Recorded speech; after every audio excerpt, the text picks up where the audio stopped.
That's the cue that we're now in public session. Members of the Board of Trustees, Committee on Academic Affairs, please respond present when you hear your name. Chairperson Jill O'Donnell Tormey. Present. Vice Chairperson Charles Shorter. I saw you, Charlie. Charlie was here. Yep, he's muted. You're muted, Charlie. There you go. Now you're not. Okay, Trustee Berger. Present. Trustee Oberfell, have you joined us yet? Oh, here he is in the waiting room. Hang on one second, you guys. Okay, so there's Trustee Oberfell. We'll come back to you. Trustee Burke. Present. Professor Alatriste. Present. Terrific. Alejandro Hassan. Present. And Ngozi Okunku. Present. And Brian Oberfell, are you on yet? He was here a second ago. Okay. Can you hear me? Yeah. Here he is. He's Great, here. terrific. So Article 7 of the Public Officers Law, to the extent necessary, permits any public body to meet and take such actions authorized by the law without permitting in public, in-person access to meetings, and authorizes such meetings to be held remotely by conference call or similar service, provided that the public has the ability to view or listen to such proceedings and that such meetings are recorded and later transcribed. In accordance with the executive order, this board meeting is being held via video conference with a live stream found at the Cuny Board of Trustees website. A copy of the calendar, also known as our agenda, is also available online at the Cuny Board of Trustees website. Additional items may be added during the meeting. As a reminder, please mute your audio so we can ensure that everyone can hear. I'll now take a roll call attendance for members of the Chancellery and other guests. Members of the Chancellery and other guests, please respond present when you hear your name. Chancellor Matos Rodriguez. Present. General Counsel and Senior Vice Chancellor for Legal Affairs, Derek Davis. Present. Chancellor and University Provost, Jose Luis Cruz. Present. President Vincent Boudreau, the COPS Liaison. Present. President Christine Mangino from Queensborough Community College. Present. David Lieberman, Chair of the Physics Department at Queensborough Community College. Present. And Andrea Salas, Chair for Health and Physical Science and Dance at Queensborough Community College. Present. Great, Jill. Okay, thanks, Gail. Okay, item 1 on our agenda is the report from the Executive Vice Chancellor and University Provost. And I call on him, Provost Cruz, for his report. Thank you, Madam Chair, and good afternoon. During my report today, I will provide an update on policy and research-related matters. I'll start with policy. CUNY's policy for credit for prior learning was approved by the Board of Trustees in June 2020. In fall 2020, a university-wide implementation committee was charged with developing the tools, guidelines, standards, and resources for college-level implementation of 3 methods of prior learning assessment: standardized exams, non-collegiate credit accumulation and evaluation, and portfolio assessment. The committee is currently engaging with colleges in preparatory work to determine course equivalencies and configure CUNY First to accept and transfer credits for prior learning, while also developing recommendations for rigorous academic standards and consistent business processes. The committee has also enlisted a national expert, Nan Travers of SUNY Empire State College, for broad consulting support and professional development for faculty whose expertise in curricular governance and the operational components of credit for prior learning policies will be a crucial factor in successful implementation. The 12 to 18-month implementation timeline that was approved by the board will be rolled out incrementally as programs are built and tailored for each college based on their academic programming. This work will provide the foundation for delivering upon the policy's promise of more equitable access to academic credit for college-level learning acquired outside the traditional classroom.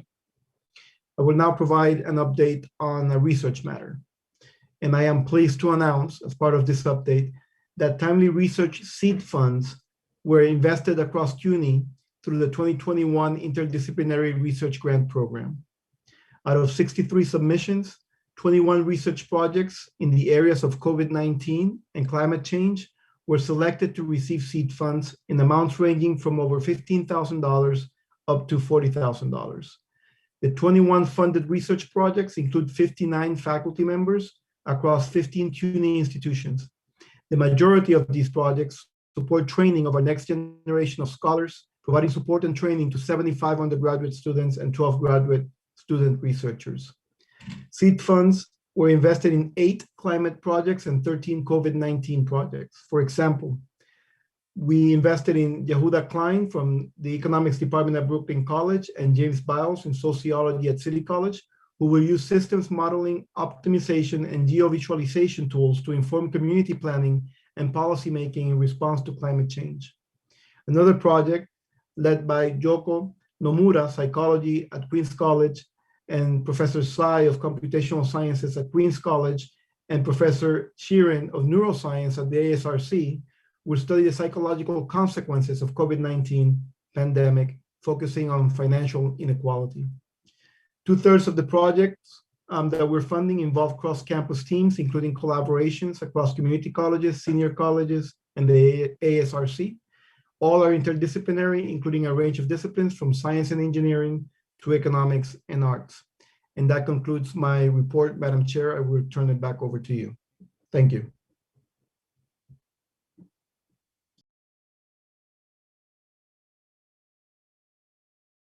Jill, you're mute. Jill, you're muted. Forgot. You'd think I would know this by now. Okay, so now we're going to turn to the items requiring a vote today. Given that all board members are participating remotely, I will announce the resolution and ask for members to respond. Sorry, I've got a fire engine going by. To respond only if you would like to abstain or oppose an item. Otherwise, your vote will be recorded as a yes vote. If you are voting no or abstaining, please state your name and vote. Additionally, if you wish to second an item or have any questions, please state your name first for the record, and let's try to avoid speaking over each other. We will now take up the following items for approval. Action item 2A is the approval of the minutes of the January 11th, 2021 meeting. I move the approval of action item 2A. Do I have a second? Burke, second. Thank you. Any discussion? We will now vote. Please only respond if you would like to abstain or oppose. Hearing none, that item passes. Action item 2B is the policy calendar. We are now going to take up item 2B.1 for approval. Policy item 2B.1 is a resolution regarding the establishment of a program in movement science leading to the Associate of Science degree at Queensborough Community College. I now call on Executive Vice Chancellor and University Provost Cruz to provide further background on this item. Madam Chair, the Health, Physical Education, and Dance Department at Queensborough Community College proposes the establishment of an Associate of Science degree in movement science, which will provide a range of academic and career opportunities for graduates. Movement science and related fields are among the fastest growing employment sectors, both in the New York region and nationally, according to the U.S. Bureau of Labor Statistics. Movement science professionals are skilled in evaluating health behaviors and risk behaviors and factors, and are employed as leaders of health and fitness programs in university, corporate, commercial, or community settings. The Queensborough Community College's physical education faculty have the requisite qualifications and experience to provide excellent and valuable expertise and guidance to support this proposed movement science program. Moreover, the proposed AS degree in movement science is designed to better serve Queensborough Community College's current and future students who enroll in its existing AA in liberal arts and sciences degree program with concentrations in exercise science, physical education, or personal training. We are joined today by esteemed colleagues from Queensborough Community College, including President Christine Mangino and Chair for Health, Physical Education, and Dance, Andrea Sales, who can answer any questions that you may have about this proposal. Thank you. Would the people from Queens College like to add anything to this proposal in terms of the needs you see as an additional program at the college? Just to add that, currently we have 80 students registered in the courses within the concentration, so there's definitely a demand for it. And then when you see the labor market, the starting salaries for an associate's or a bachelor's degree range from $24,000 to $55,000. So it's a good career trajectory for our students. Okay, thank you. Do we have any questions from the committee? Burke, question. Yes, Mark. Since the labor market was just brought up by the new president, and welcome, I was curious to know to what degree Queensborough sees this, no pun intended, Queensborough sees this endeavor as primarily leading to a terminal associate's degree or moving on to a bachelor's degree, especially in light of the chancellor's renewed emphasis on workforce development and moving our students out of the classroom and into the workplace.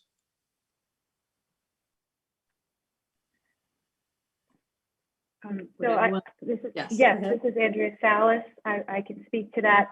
So the program was designed as a transfer degree program that articulates with York College's BS in Movement Science that is accredited by the Commission of Allied Health Programs in Exercise Science. So that is certainly a pathway for the students to continue on if they so choose. Concurrently, the program also offers a curriculum that enables students to enter the workforce to earn, let's say, a personal training certification, prepare for a personal training certification, to get experience working with children and in groups, in physical activity, that they then could be employed at after-school programs, summer camps. There is a lot of opportunities for students to gain employment after their associate's degree, or even while they're currently in the associate's degree, as well as prepare them for future studies if they so choose. Thanks very much. Thank you. So I will now move the approval of policy item 2B.1. Do I have a second? Second, Berger. Thank you, Henry. Is there any other further discussion? If not, we will now vote. Please again, only respond if you would like to abstain or oppose. Hearing none, that item passes. So we're now going to take up item 2B.2 for approval. Policy item 2B.2 is a resolution regarding the establishment of a program in physics leading to the Associate in Science degree at Queensborough Community College. I now call on Executive Vice Chancellor and University Provost Cruz to provide further background. Thank you, Madam Chair. The Department of Physics at Queensborough Community College proposes the establishment of an Associate of Science degree in physics. This AS degree will provide many options for students interested in STEM careers and is designed to align well with bachelor's degree programs offered at 8 of the City University of New York's senior colleges. Furthermore, creating the proposed degree program will allow the Department of Physics to continue to offer rigorous introductory physics classes, as well as more regularly provide more advanced physics classes, all the while allowing the department to build a community of physics majors that will provide students with the relationships and resources that will support them to become better scientists. The proposed program will build on the existing AS degree programs in liberal arts and sciences located in the STEM Academy, and will allow more focused advisement and support for students interested in pursuing degrees and careers in the physical sciences.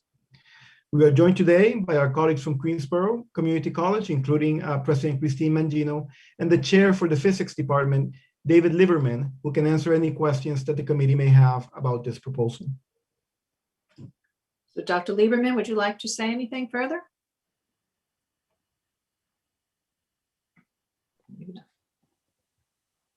Well, I'll wait to answer questions, but one of the issues is that the general liberal arts and science degree that Queensborough has already been sort of divvied up into a degree in biology, a degree in chemistry, a degree in computer science, mathematics. So when a student comes in, they don't see physics as an option. It's biology or chemistry or math or computer science, or just this general science degree. So this would at least give us a chance to show the students what they can do with a physics degree. All right, great.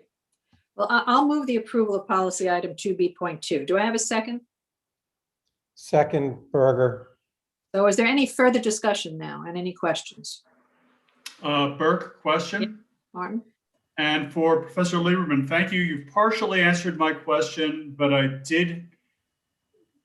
would like to know a little more about specific student interest, especially when compared to the other proposal that we've discussed this afternoon from Queensborough. If I have my pages right, I believe it's page 5 and going on to page 6 of the proposal, in which you note that, the department notes that one class was polled vis-a-vis interest. Now, I understand polling students in these very challenging circumstances is not an easy task. But is it safe to assume that one poll of one class is indicative of larger student interest, especially when compared to the other proposal, which had more expressed interest from more specific constituencies? So I could start to answer that and then pass it to David. What's not in the proposal is the data from the last 3 to 4 years that shows the increase of student enrollment in each of our physics courses. So we currently have 3 separate courses running this semester with almost 130 students in each of, combined. And then also that at Queens College in their physics program, they have 70 majors. City Tech currently has 20, and theirs is a brand new program that's just growing. And York College also has 30 students in their physics program. So there is a need out there. But I don't know if David, you want to add anything? Well, I think that although the sample is small, one class, I think it's a typical class. It wasn't like anybody picked a specific class where they knew what the student responses would be. And one of the things that I would like to point out is that one of our goals is to get more students interested in doing physics, which we can do if we have a degree. The number of physicists, whether it's bachelor's degrees, master's degrees, or PhDs, that are from underrepresented groups is pitifully small. I mean, physics is a disaster area for African American and Hispanic people. They're just, compared to their percentage in the population, the numbers in physics are just woefully small. We happen to have quite a diverse department with 12.5% of our department is Hispanic. 12.5% of our department is African American. 25% of our department are women. We have women of color. We have a very diverse department and a chance for students to see people who look like them doing physics, which is the way it's been shown you get students to major in physics. And majoring in physics doesn't just mean becoming physicist. Although many physics majors don't choose to apply to medical school, physics majors' acceptance rate to medical school is higher than just about every other discipline. Same with their acceptance rate to law school. Physicists who choose to go into the workforce with a bachelor's degree, 67% of them go into the private sector. Many of them get jobs in engineering or computer information systems. So they have a degree that allows them to enter the workforce in many different areas. It's not you get a degree in physics and you go to work as a physicist. Not to mention that most high school physics teachers have not had a physics degree. We are woefully short of what I would call qualified high school physics teachers. And I know that Queens College is moving towards more secondary ed preparation for science teachers. And in particular, the shortage in physics teachers would be addressed if there were more physics majors who could choose to enter that program. Thank you. Thank And you. thank you. Any other questions or discussion? Hearing none, we will now vote. Please again, only respond if you would like to abstain or oppose. Hearing none, that item passes. We are now going to take up item 2B.3 for approval. Policy item 2B.3 is a resolution regarding the approval of the actions in the CAPRA dashboard. Now call on Executive Vice Chancellor and University Provost Cruz to provide further background. Thank you, Madam Chair. Routine academic matters, local academic policies, and course inclusions in the university's general education program are presented to the Committee on Academic Policy Programs and Research in summary form. Introduced in October of 2019, the CAPRA dashboard makes it possible for trustees to interact with this summary data. A few highlights from this month's dashboard include 2 new or revised undergraduate policies, including the creation of a credit, no credit rating policy at the Cuny School of Law, the classification of 4 new general education courses among colleges, giving students more options to study the physical sciences, mathematics, and the humanities, and 17 program actions, including the creation of 6 new concentrations at Brooklyn College and BMCC. Thank you. I move the approval of policy item 2B.3. Do I have a second? Second, Berger. Thanks, Henry. Any discussion on the CAPRA dashboard? If not, we will now vote. Please again, only respond if you'd like to abstain or oppose. Hearing none, that item passes. There being no further business, may I have a motion to adjourn? So moved. Okay, do I have a second? Second, Burke. Okay, the meeting is adjourned. Thank you all very much.